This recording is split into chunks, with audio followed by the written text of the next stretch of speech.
Security! We have a vagrant in the showroom! The salesman's voice cracked as mud-caked boots tracked dirt across $60,000 of Italian marble, each step leaving brown smears that made nearby customers gasp and pull back in disgust.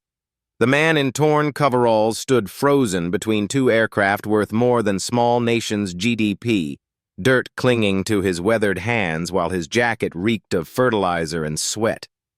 Behind him, a pristine Gulfstream G700's price tag gleamed, $78,000. "Sir, I'm calling airport security right now," the young salesman declared, his manicured finger hovering over his phone as whispers rippled through the crowd and a woman pulled her child closer. Someone started filming the confrontation, sensing drama unfolding. The stranger's voice cut through the chaos like a blade. "I'm here to buy a jet." Explosive laughter erupted from the salesman's throat, echoing off the showroom walls. These black stories reveal humanity's ugliest truths when power meets prejudice. Have you ever been judged in 10 seconds? These real-life stories prove first impressions can destroy everything. "Perhaps you're lost, sir?" Brad Wellington III's voice carried the practiced condescension of inherited privilege as he approached, his Armani suit and Harvard MBA pin gleaming under the showroom lights. At 28, he'd perfected the art of dismissing people within seconds, and this dirt-covered intruder was clearly beneath his clientele's standards. "The commercial terminal is 2 miles that way. They have a McDonald's if you're hungry." Scattered laughter rippled through the crowd of wealthy customers who'd begun filming the spectacle, their phones capturing every humiliating second. The stranger remained motionless, his weathered hands steady despite the growing audience, while dirt continued flaking from his boots onto the $60,000 Italian marble. Something about his stillness suggested patience born from years of being underestimated. The showroom's digital clock read 10:47 a.m. 13 minutes until something important, though Brad couldn't have known what. In the stranger's shirt pocket, barely visible beneath stained fabric, the corner of a Singapore Airlines first-class ticket protruded like a whispered secret. The golden logo caught light for just an instant before disappearing back into shadow. "I'm here about aircraft," the stranger said quietly, his slight accent making Brad's smirk widen with cruel amusement. "I need to see your available inventory." The words were measured, careful, as if he was accustomed to being misunderstood and had learned to speak with deliberate precision. "Aircraft?" Brad's laughter exploded across the showroom like breaking glass. "Sir, our cheapest model starts at $12 million. Cash. These aren't used cars from a lot somewhere. They're sophisticated flying machines that require serious financial verification." He gestured dramatically toward the gleaming jets, his voice rising to ensure the growing audience could hear every cutting word.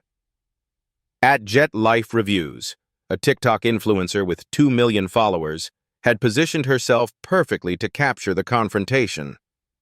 Her livestream viewer count climbed rapidly, 25,000, then 50,000, then 75,000 people watching this class warfare unfold in real time. "Guys, this is absolutely unreal," she whispered to her phone. "This salesman is literally destroying this poor man for wanting to look at planes. The privilege is disgusting." The stranger reached into his jacket and withdrew a battered leather briefcase, its brass clasps tarnished with age and the embossing nearly worn away. "Chen Agricultural Solutions." As he set it on a glass display table, Brad's nose wrinkled with theatrical disgust. "May I ask about your Gulfstream G650? I saw it in your inventory." "That's a $40 million aircraft," Brad replied, his voice dripping with manufactured patience. "It requires net worth verification of at least $100 million before we even discuss a test flight. Do you understand those numbers?" He spoke slowly, as if addressing a child, while several customers nodded approvingly at his professional handling of an obvious vagrant. 10:50 a.m. The clock's red digits seemed to pulse with urgency that only the stranger noticed. Airport announcements echoed in the distance. Singapore Airlines Flight 25 now boarding first-class passengers at Gate A7. His eyes flicked toward the sound, calculating time and distance with practiced efficiency. Your commission structure, the stranger said suddenly, catching Brad completely off guard. What percentage do you earn on sales? The question came from nowhere, sharp and unexpected like a blade between ribs. Brad blinked, momentarily speechless. That's confidential information and completely irrelevant to your situation. His voice cracked slightly as he realized he'd just admitted there was commission involved, potentially damaging information in front of potential customers who might now question his motives. Humor me, the stranger pressed, his tone remaining conversational despite the growing tension. Around them, the crowd had grown to over 20 people, all recording, all waiting for blood. At Jet Life Reviews' viewer count had exploded past 150,000, her comment section a waterfall of outrage and anticipation. 2%, Brad admitted reluctantly, the words barely audible. But that doesn't matter because you clearly can't afford anything here. He gestured dismissively, trying to regain control of a situation that was spiraling beyond his comfort zone. The stranger nodded thoughtfully. 2% of $40 million. $800,000. More than your annual salary, I'd imagine. He paused, letting the mathematics hang in the air like a loaded weapon. Enough to change someone's life completely. Brad's face flushed crimson as nervous laughter died in his throat. Several customers exchanged glances, suddenly uncomfortable with the salesman's obvious desperation for commission. The power dynamic had shifted subtly but unmistakably, though Brad was too arrogant to recognize the danger. 10:52 a.m. 8 minutes remaining until the stranger's flight, though the crowd had no way of knowing that a countdown was ticking toward something that would change everything. The worn briefcase sat unopened on the glass table, its secrets still hidden while social media exploded around them. "Security!" Brad finally snapped, his composure cracking under the pressure of viral scrutiny. "This man is disrupting our business and harassing customers. I want him removed immediately." He pulled out his phone with shaking fingers, his Harvard-educated confidence evaporating under the weight of 200,000 live viewers witnessing his unprofessional meltdown. The stranger checked his watch, an expensive titanium piece that seemed incongruous with his appearance, and smiled for the first time. It wasn't pleasant. 8 minutes, he said quietly, more to himself than anyone else. This should be interesting. These black stories always begin with assumptions. These life stories revealing humanity's capacity for cruelty when we think we hold all the power. But touching stories like this prove that real-life stories often have twists that no one sees coming. 10:53 a.m. 7 minutes until Singapore Airlines Flight 25 departed, and the stranger's calm suggested he was tracking every second with lethal precision. Security guards burst through the showroom entrance, their hands resting on restraints as Brad gestured frantically like a man drowning in his own arrogance. The crowd had swollen to 40 people, phones blazing like digital weapons, capturing what was becoming the most viral confrontation of the year. "Officers, arrest this vagrant immediately!" Brad's voice cracked with hysteria as sweat destroyed his $300 haircut. "He's trespassing, disrupting business, and probably planning to steal something valuable. Look at him!" His Harvard MBA had never prepared him for crisis management under the scrutiny of 400,000 live viewers, and his professional facade was disintegrating in real time. The lead security guard approached with obvious reluctance, his 20 years of airport experience telling him this situation felt wrong. "Sir, you need to come with us now," he said quietly, though his partner hung back, clearly uncomfortable arresting someone for the crime of being poor in an expensive showroom. Behind them, more security personnel appeared, turning the confrontation into what looked like a small army surrounding one unarmed man. At Jet Life Reviews had positioned herself perfectly to capture the approaching climax, her live stream exploding across platforms as viewers shared faster than servers could process. 500,000 people are watching this man about to be arrested for wanting to buy a plane, she whispered urgently. "The comments are going absolutely insane. People are calling this the most disgusting display of classism they've ever seen." The stranger looked at the circle of security guards with the same measured calm he'd maintained throughout. But something flickered in his eyes. Not fear, but calculation. "Officers, I understand your position, but arresting me would be problematic." His voice carried a quiet authority that made the lead guard hesitate mid-step, though he couldn't explain why a man in coveralls suddenly seemed dangerous. "Problematic?" Brad shrieked, his composure completely shattered. "You're a homeless vagrant who wandered into our showroom. The only problem is why you haven't been arrested yet." Several customers recoiled from his manic energy, phones capturing his complete professional meltdown as social media erupted with calls for his immediate firing. 10:54 a.m. 6 minutes remaining. "Final boarding call for Singapore Airlines Flight 25 to Singapore," echoed through the terminal, and the stranger's eyes tracked the sound with predatory focus. From his jacket, he withdrew a device that made everyone freeze. Sleek, black, with military-grade construction that screamed government contractor rather than farming equipment.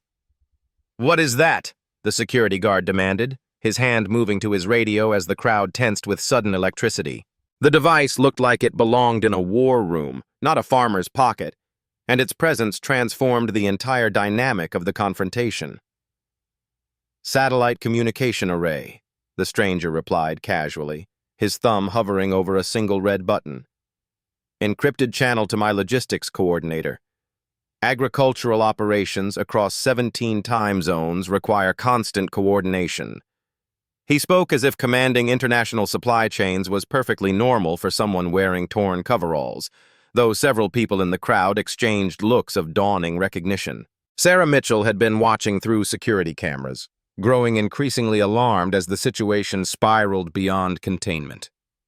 At 45, she'd survived enough retail disasters to smell lawsuit potential from 3 floors away, and she burst onto the showroom floor like a woman trying to prevent corporate suicide.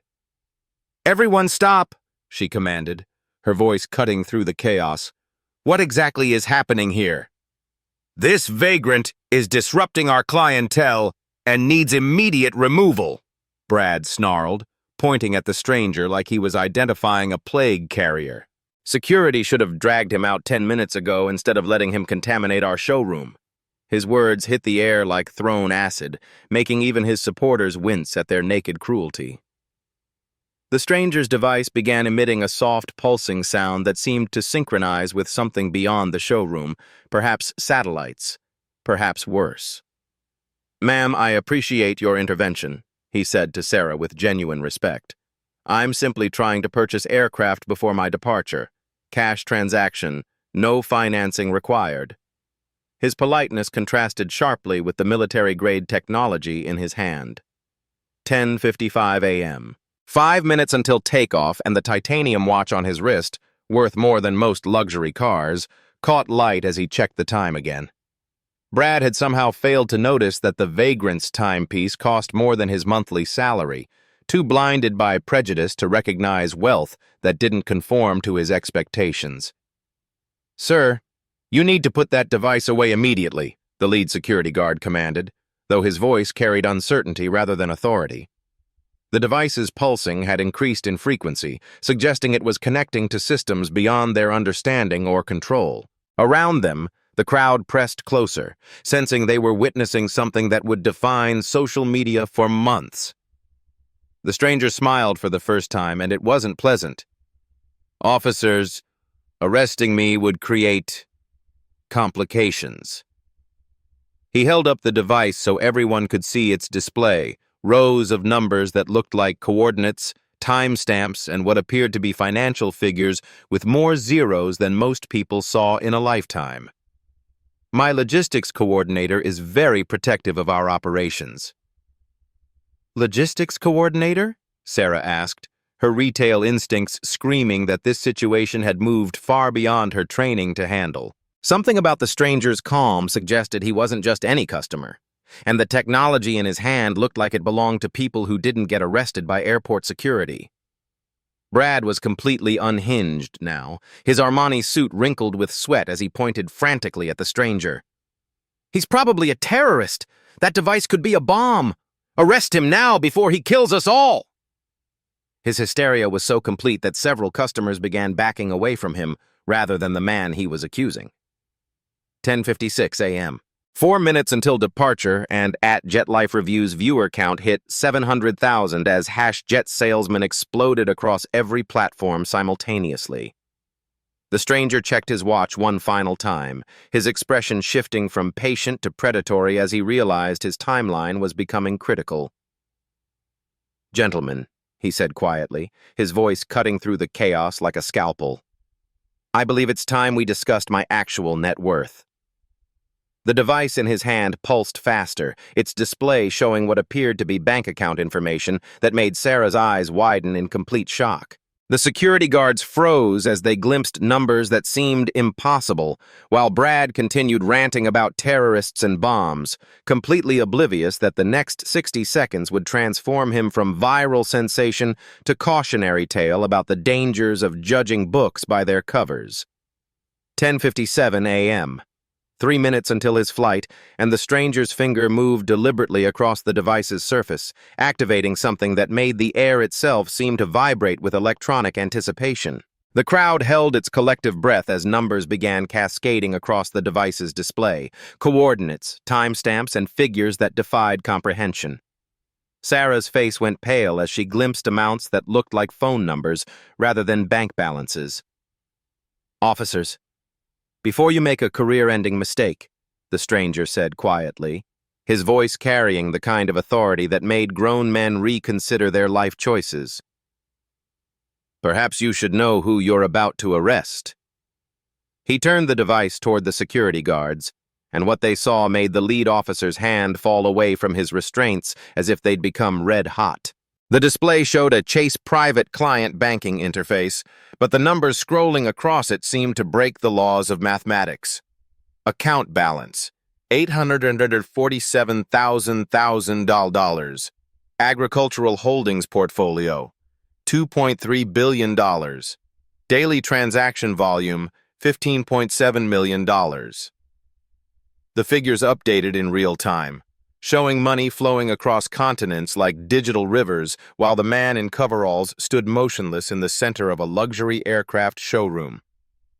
That's not possible," Brad whispered, his voice barely audible as his brain struggled to process what his eyes were seeing. The numbers kept climbing, updating every few seconds as markets across Asia completed transactions that generated more wealth per minute than he'd see in several lifetimes. His Harvard MBA had taught him about wealth, but this was something beyond education. This was power that operated on scales he'd never imagined. Jet Life Review's live stream exploded as viewers screamed disbelief in languages from dozens of countries. Her viewer count shattered every record she'd ever set. 800,000, then 900,000. Then crossing the million mark as people shared the stream faster than her analytics could track. "Holy shit, guys," she whispered, forgetting her usual family-friendly language. "This man has almost $1 billion. $1 billion! And they were trying to arrest him for being poor." The stranger's thumb moved across the device again, bringing up a secondary screen that made Sarah stumble backward as if she'd been physically struck. The display showed agricultural operations spanning 6 continents, vertical farms in Singapore processing 400,000 tons annually, hydroponic facilities across California supplying 23% of the West Coast's produce, research laboratories in the Netherlands developing revolutionary growing techniques that would feed millions. "Marcus Chen," he said simply, finally revealing his identity as airport announcements echoed his departure countdown. "Chen Agricultural Solutions. We supply fresh produce to 40% of the United States West Coast market." His voice remained calm, conversational, as if commanding a multi-billion-dollar agricultural empire was perfectly ordinary for someone whose boots were still caked with actual farm soil. The name hit the crowd like an explosion. Marcus Chen, The agricultural revolutionary who'd developed vertical farming technology that could grow crops in deserts. The visionary who'd sold patents to major corporations for $800 million in 2023. The man whose innovations were feeding millions while simultaneously generating wealth that rivaled small nations' GDP. You're Marcus Chen? Sarah's voice cracked with disbelief and dawning horror as she realized her employee had just humiliated one of the most successful agricultural innovators in human history. The Marcus Chen who revolutionized vertical farming? Who sold those patents to Monsanto and ADM? Her retail training had never prepared her for the moment when a billionaire customer got mistaken for a vagrant. Brad's face had gone through several color changes, settling on a sickly green that matched his growing nausea.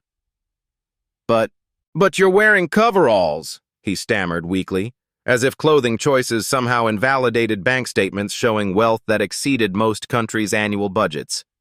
You smell like fertilizer. You have dirt under your fingernails. Because I was working, Marcus replied with the patience of someone accustomed to explaining obvious concepts to people who'd never worked with their hands.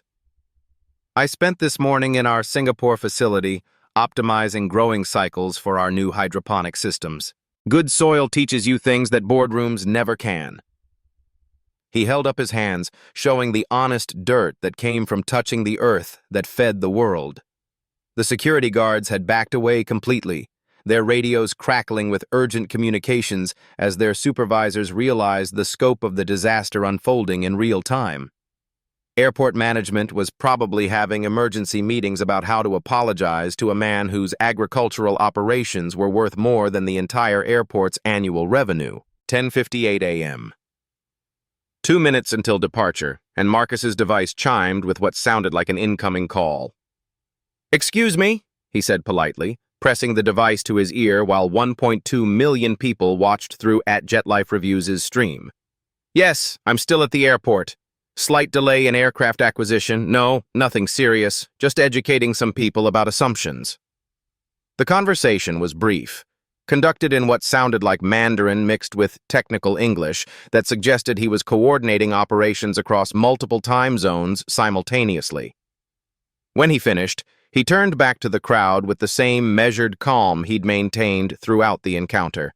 "My logistics coordinator is concerned about our Singapore departure schedule," Marcus explained, checking his titanium watch again. "We have 700 farms across 6 continents that require daily coordination. Today alone, we'll process 43,000 tons of produce for distribution across 17 countries. That requires precise timing." Sarah was frantically calculating damage control scenarios in her head, trying to determine how much this public relations disaster would cost the company. Having a billionaire customer humiliated and nearly arrested while being live-streamed to over 1 million viewers was the kind of corporate nightmare that destroyed careers and generated lawsuits that lasted for years. "Mr. Chen," she began desperately, "I sincerely apologize for this misunderstanding. Brad was clearly out of line, and we want to make this right immediately." Her voice carried the desperation of someone watching her professional life collapse in real time while social media documented every moment. Marcus nodded thoughtfully, then activated another function on his device. The display shifted to show aircraft specifications, detailed technical analyses of various jets with performance metrics that suggested he'd been researching this purchase for months. "I need 3 Gulfstream G650s for our agricultural operations," he said calmly. "Cash purchase, immediate delivery if possible. My operations require constant travel between facilities." The numbers appeared on his screen. 3 aircraft at $40 million each, plus customization for agricultural monitoring equipment, plus expedited delivery fees. Total purchase price, $127 million, displayed as casually as most people might show a grocery receipt. Brad had gone completely silent, his brain apparently unable to process the mathematics of his own stupidity. 2% commission on $127 million would have been $2.54 million. Enough to change his life forever, enough to pay off his student loans and buy houses for his entire extended family. Instead, He'd just laughed at the largest commission opportunity of his career while being recorded by over 1 million witnesses. The irony, Marcus continued conversationally, is that I actually prefer working with sales professionals who understand agriculture, people who recognize that wealth comes in many forms, and that some of us choose to stay connected to the soil that feeds the world. He gestured toward his coveralls, which now seemed less like poverty and more like a badge of authentic success. 10:59 a.m. 1 minute until departure, and Marcus's expression shifted slightly, suggesting his patience was approaching its limits. The device in his hand pulsed once more, displaying what appeared to be contact information for competing aircraft dealers, people who might appreciate a $127 million sale more than someone who judged customers by their appearance. The crowd watched in absolute silence as touching stories became real-life stories, as assumptions collided with reality in ways that would generate black stories about privilege and prejudice for years to come. Life stories that proved wealth and wisdom could wear work clothes while ignorance dressed in Italian suits. The revelation had transformed the entire showroom's atmosphere from hostile confrontation to stunned reverence. But Marcus wasn't finished educating his audience about the dangers of superficial judgment. His device chimed again, displaying incoming messages from agricultural facilities across 3 continents. Reminders that his business empire operated on scales that made luxury aircraft purchases seem like pocket change. "Brad," Marcus said quietly, his voice cutting through the silence like a surgical instrument. "You asked about my net worth verification. Here's something interesting about wealth. It's not always packaged the way people expect." He activated another screen on his device, showing real-time commodity prices, futures contracts, and agricultural exports that generated more revenue per hour than most companies earned per year. The young salesman's Harvard education had taught him about market analysis, but watching billions of dollars in agricultural products move across global markets in real time was beyond anything his professors had ever demonstrated. "Today alone," Marcus continued, "our operations will generate approximately $2.3 million in revenue. That's more than your annual salary earned every single day." At Jet Life Reviews had stopped trying to provide commentary, simply holding her phone steady as her audience exploded across every social media platform simultaneously. Billionaire Farmer was trending globally, with millions of people sharing clips of the most expensive customer service failure in retail history. Her stream had become appointment viewing for anyone who'd ever been judged by their appearance. "The beautiful thing about agriculture," Marcus said, his tone becoming almost philosophical, "is that it teaches you what really matters. Soil doesn't care about your suit. Plants don't grow faster because you have an MBA. Success comes from understanding fundamentals, something your sales training apparently didn't cover." Sarah was desperately trying to formulate damage control strategies, but she realized that any apology would seem hollow after such public humiliation.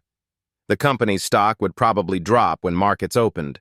Social media would demand accountability, and corporate headquarters would want explanations for how their premier showroom had become a viral symbol of everything wrong with customer service. 11:00 a.m. Flight departure time, and Marcus's device displayed a final message that made him smile, the first genuine expression of amusement he'd shown throughout the entire encounter. "My pilot is wondering if I'm still planning to take commercial flights," he explained to the crowd.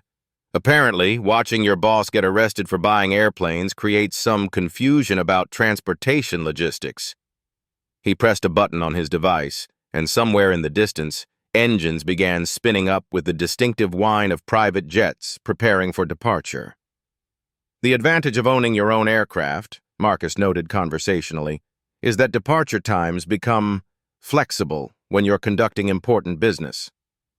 Brad finally found his voice, though it emerged as barely more than a whisper. "You own other planes?" The question revealed the depth of his misunderstanding. This wasn't a poor man trying to buy his first aircraft. This was a billionaire adding to an existing fleet that probably rivaled small airlines.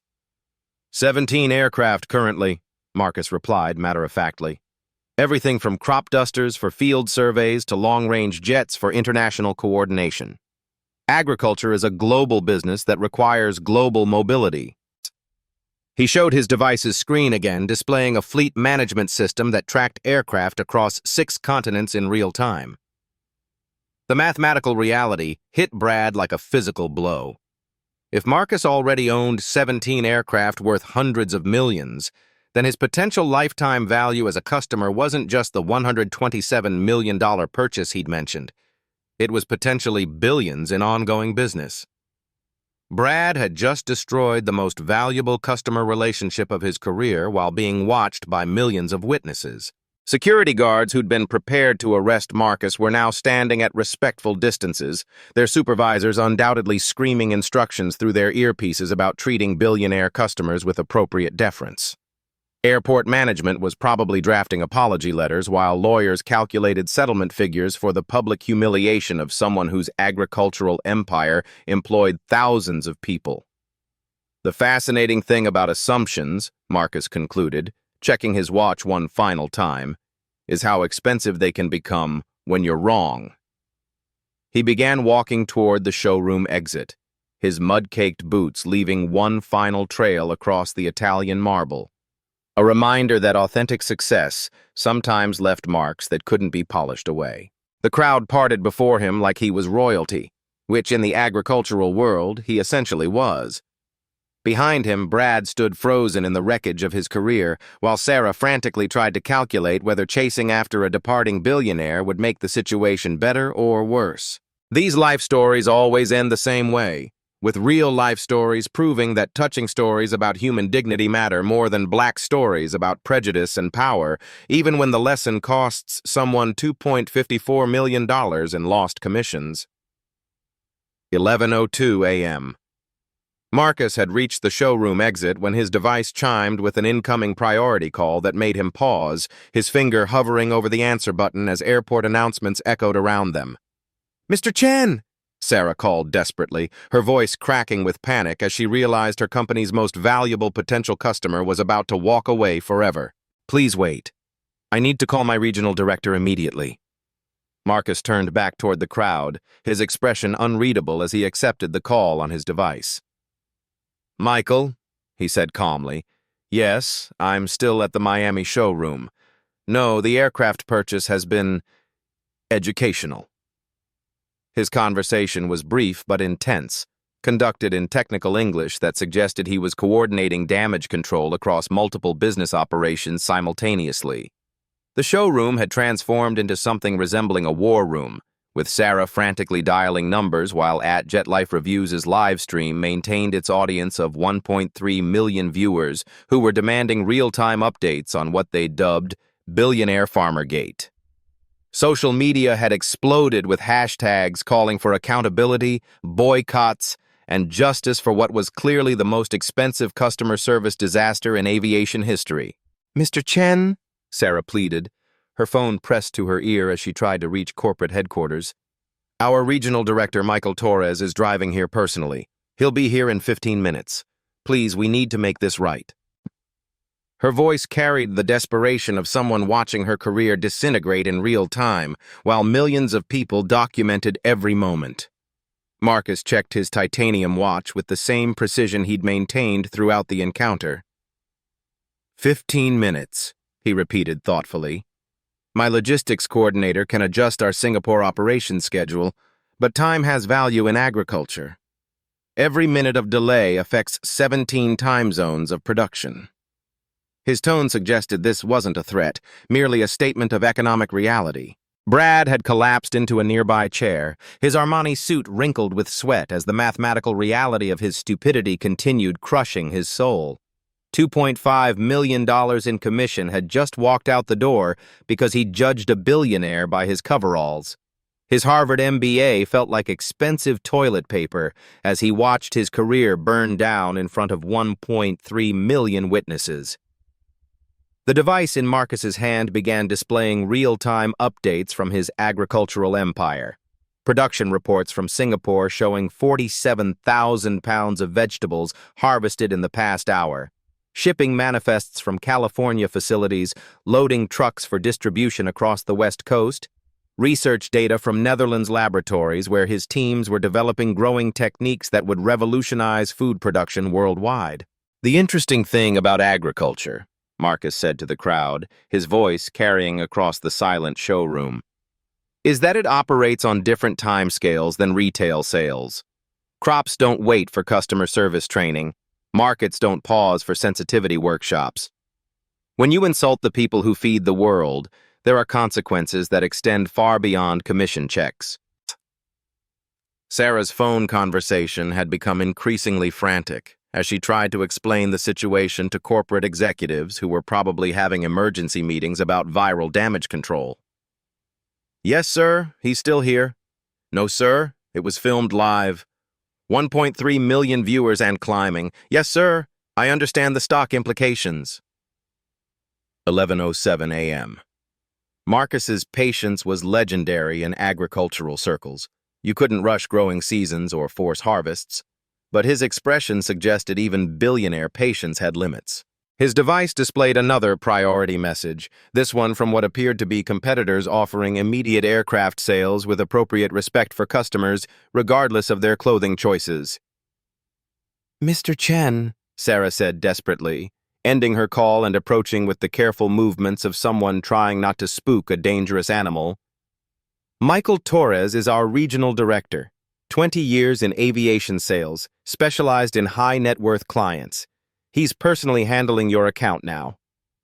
Her voice carried forced optimism that fooled nobody, least of all someone who'd built a multi-billion-dollar empire by reading people's true intentions. The showroom doors burst open as Michael Torres arrived like a man trying to prevent nuclear war. At 55, he'd seen enough sales disasters to recognize when immediate action was required, and he moved through the crowd with the focused intensity of someone whose entire career depended on the next 10 minutes. His expensive suit and confident stride suggested he was accustomed to handling difficult situations, though nothing had prepared him for apologizing to a billionaire who'd been humiliated on live television. Mr. Chen, Michael said, approaching with extended hand and practiced smile. I'm Michael Torres, Regional Director for Prestige Aviation. I want to personally apologize for the inexcusable treatment you've received. This does not represent our company's values or standards.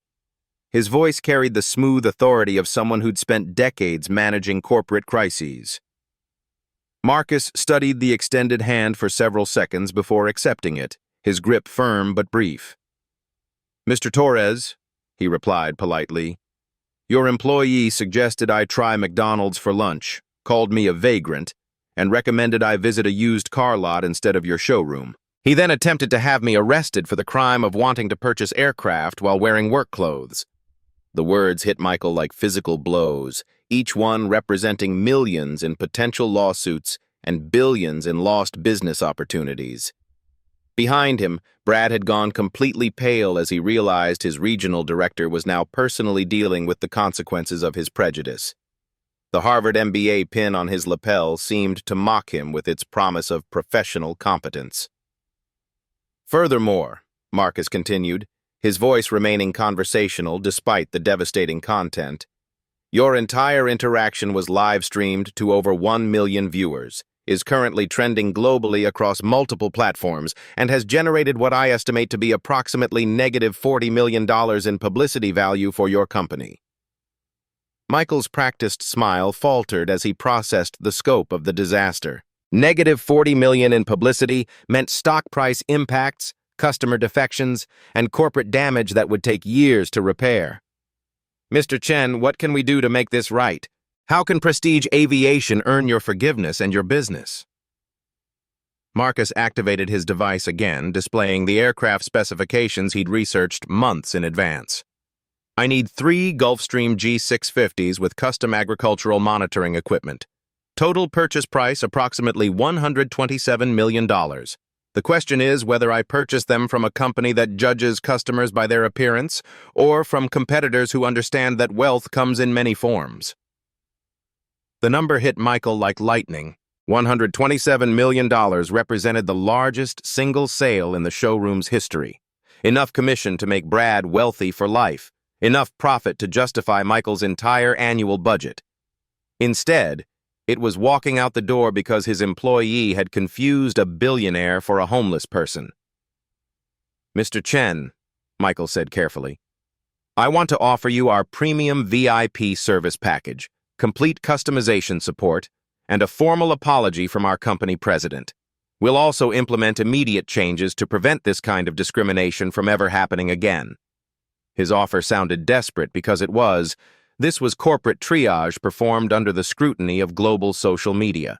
Marcus nodded thoughtfully, then showed his device's screen to Michael. The display showed communication logs with 3 competing aviation companies, all offering immediate sales consultations with guaranteed respect regardless of customer appearance. "The challenge, Mr. Torres, is that trust, once broken, requires more than apologies to repair. Your company's values were revealed today, and 1.3 million people witnessed them clearly." Sarah had been frantically taking notes, trying to document every commitment Michael was making for legal protection. The conversation was being recorded by dozens of phones, and every promise would be scrutinized by armies of lawyers if this situation escalated to litigation. Her retail training had never covered managing public relations disasters involving billionaire agricultural innovators. "What would rebuild that trust?" Michael asked directly, abandoning corporate diplomacy for honest conversation. "What would demonstrate that Prestige Aviation has learned from this mistake and deserves your business?" His question carried genuine respect, the first authentic emotion anyone from the company had shown throughout the entire encounter. Marcus checked his watch again, calculating time zones and production schedules with the precision that had built his agricultural empire. "Actions, Mr. Torres, not words. Your industry has a discrimination problem that extends far beyond today's incident. Change the system, and we can discuss aircraft purchases. Continue judging customers by their clothes, and my $127 million will go elsewhere." The challenge hung in the air like a gauntlet thrown down, while 1.3 million viewers waited to see whether corporate America would choose profits over prejudice, or whether touching stories about human dignity would lose to black stories about institutional bias in real-life stories that defined entire industries. 11:15 a.m. Marcus's ultimatum hung in the air like a surgical blade as Michael Torres reached for his phone with the desperate efficiency of a man trying to save his career. "Mr. Chen, I'm calling our company president right now. This stops today." His fingers moved across the screen with practiced urgency while Jet Life Reviews' audience held its collective breath, 1.4 million viewers waiting to see whether corporate America would choose evolution or extinction. The call connected within seconds, speakerphone crackling to life as CEO Jonathan Whitfield's voice filled the showroom. "Michael, I've been watching the live stream. This is a catastrophe." His tone carried the weight of someone watching stock prices plummet in real time, while social media demanded accountability from one of aviation's most prestigious companies. "Sir, I have Mr. Marcus Chen here personally," Michael replied, his voice steady despite the chaos surrounding him. "He's requesting immediate systemic changes to prevent discrimination, and frankly, we need to implement them whether he buys aircraft or not. This goes beyond any single sale." The admission that ethics mattered more than profit seemed to catch everyone off guard, including Marcus, whose expression shifted slightly toward something resembling approval. Brad had become a ghost haunting his own disaster, slumped in his chair as his Harvard MBA felt increasingly worthless with each passing minute. The mathematical reality continued crushing him.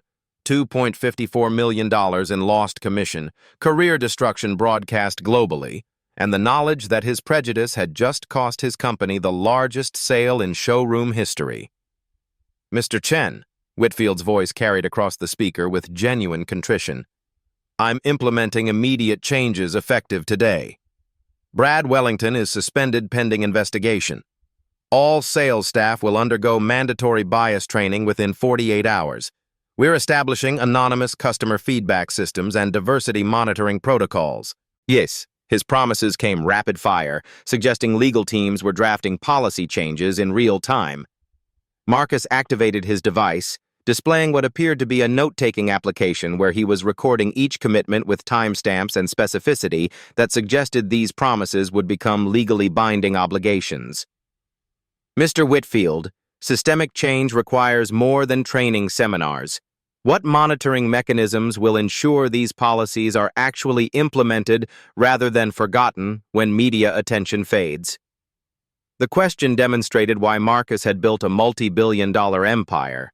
He understood that sustainable change required accountability mechanisms, not just good intentions. Around him, the crowd continued filming, creating permanent documentation that would make corporate backsliding impossible without massive public relations consequences.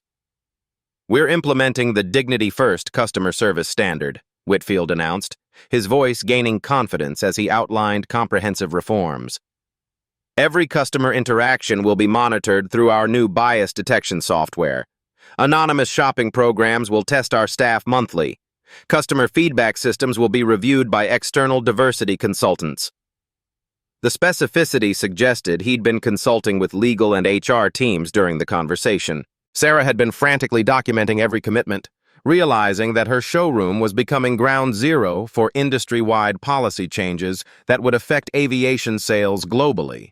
Social media was already amplifying the reforms, with other companies announcing similar policies to avoid becoming the next viral discrimination target.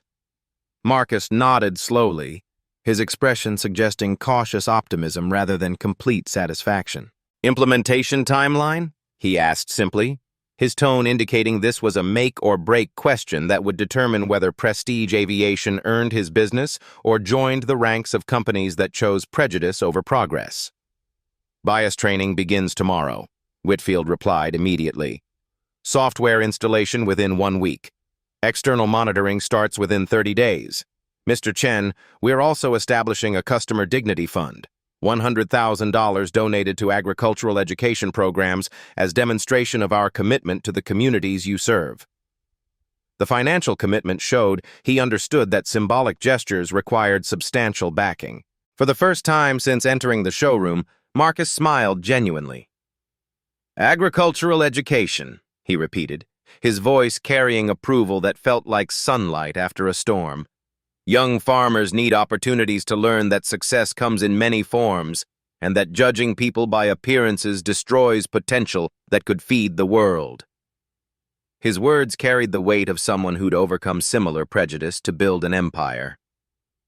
"Does this earn consideration for our aircraft sales?"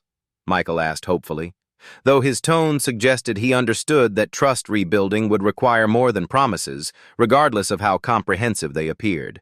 Marcus checked his titanium watch, calculating time zones and production schedules with the same precision he'd maintained throughout the encounter. "Actions earn consideration, Mr. Torres. Implement these changes, demonstrate their effectiveness, and we can discuss my fleet expansion needs." He paused, looking directly at the cameras still recording. "But understand, I'll be watching, and so will 1.4 million other people." The threat was velvet-wrapped but unmistakable. Corporate accountability would be permanent and public, with social media ensuring that any backsliding would generate immediate consequences. Brad's humiliation had become a cautionary tale that would influence customer service training across multiple industries. These real-life stories prove that touching stories about human dignity can generate systemic change when Black stories about prejudice meet consequences that matter. Life stories that transform entire industries, one viral moment at a time. 11:25 a.m. 6 months later, Marcus Chen stood in the same showroom wearing his signature coveralls, dirt still under his fingernails from the morning harvest, but this time the reception was radically different. Sarah Mitchell approached with genuine respect, her smile reflecting the cultural transformation that had swept through Prestige Aviation like a cleansing wildfire. Behind her, new employees moved with the kind of inclusive professionalism that treated every customer as potentially extraordinary. "Mr. Chen, your customized G650s are ready for final inspection," she announced proudly, gesturing toward 3 gleaming aircraft that represented $127 million in completed business. The agricultural monitoring equipment integrated seamlessly into each cabin, transforming luxury jets into mobile command centers for feeding the world. The satellite communication arrays you requested are functioning perfectly across all 17 time zones. Brad Wellington III was nowhere to be seen, his Harvard MBA now serving him at a used car dealership across town, where his prejudicial assumptions were limited to smaller commission checks. His replacement, Maria Santos, approached Marcus with the kind of respectful professionalism that recognized wealth came in work clothes as often as designer suits. "Sir, the pilot training programs for your agricultural fleet coordination are scheduled to begin next week," she reported efficiently. At Jet Life Reviews had parlayed her viral coverage into a documentary about discrimination in luxury retail, generating millions in donations for agricultural education programs while building her platform into a force for social justice. Her investigation revealed that Marcus's experience wasn't isolated. Luxury industries worldwide were failing customers who didn't conform to narrow definitions of wealth appearance. The Dignity First protocols had spread beyond aviation into automotive, real estate, and luxury retail sectors as companies scrambled to avoid becoming the next viral discrimination target. Anonymous shopping programs revealed systemic bias that cost industries billions in lost sales annually, while social media accountability made prejudice an expensive business proposition that smart companies abandoned quickly.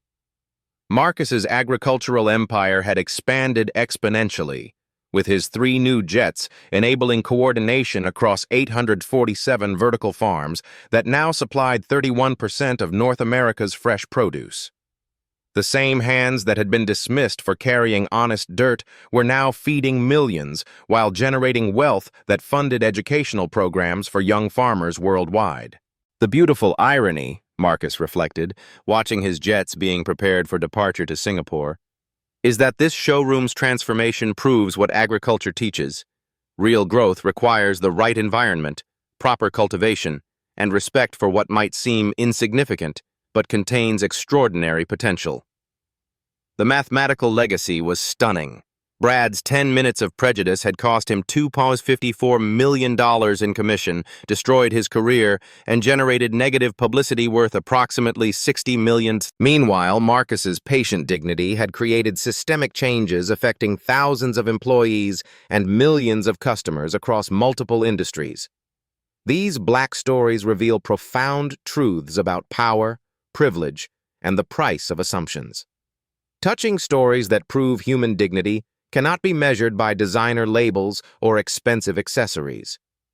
Real-life stories demonstrating that authentic success often wears work clothes, carries honest dirt, and speaks with the quiet authority of someone who understands fundamental value. Life stories showing that viral moments can transform entire industries when injustice meets accountability.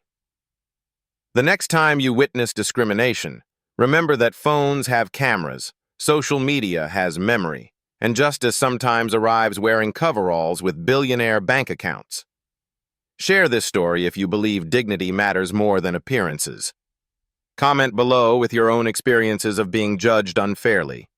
Subscribe for more real-life stories that prove first impressions can be devastatingly expensive when you're wrong about who you're dismissing.